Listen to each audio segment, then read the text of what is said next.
Le Flash Info avec le centre de stockage de la Manche. Les lycées normands placés sous haute surveillance depuis la rentrée dans un contexte de menaces terroristes. Hier après-midi, le président de région Hervé Morin a tenu une conférence sur le sujet.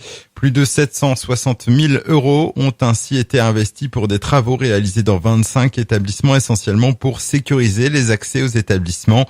La région qui devrait aussi proposer aux maires et au conseil d'administration des lycées d'installer des systèmes de vidéoprotection. Coût de l'investissement, 10 millions d'euros. L'enquête se poursuit après le crash d'un ULM à Pont-Farcy dimanche en fin d'après-midi entraînant le décès de 2 hommes. Il s'agit de frères. Le pilote était âgé de 55 ans et son passager de 54 ans.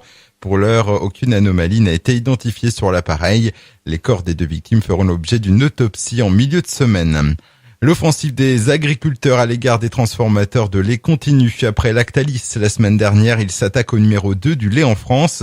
Près de 80 agriculteurs ont manifesté hier entre l'usine Elévir et les locaux administratifs de Savantia, ex-Bongrain à Condé-sur-Vire. Ils demandent toujours une revalorisation du prix d'achat de leur lait, une manifestation qui s'est faite dans le calme.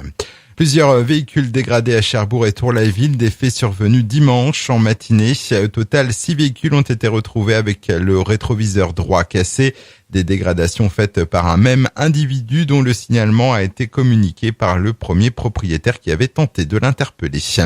Et puis, risque de bouchons sur la 84 à hauteur de Pont-Farcy, commune limitrophe entre la Manche et le Calvados. Depuis hier et jusqu'à vendredi, la direction interdépartementale des routes nord-ouest procède à la rénovation de la chaussée dans le sens Rennes-Caen. Conséquence, la circulation est limitée à une voie sur la portion concernée avec une vitesse autorisée réduite à 70 km/h. Le Flash Info vous a été présenté par Landra, centre de stockage de la Manche à Digueulville. Pour en savoir plus et visiter notre centre, 0810 120 172, coup d'un appel local.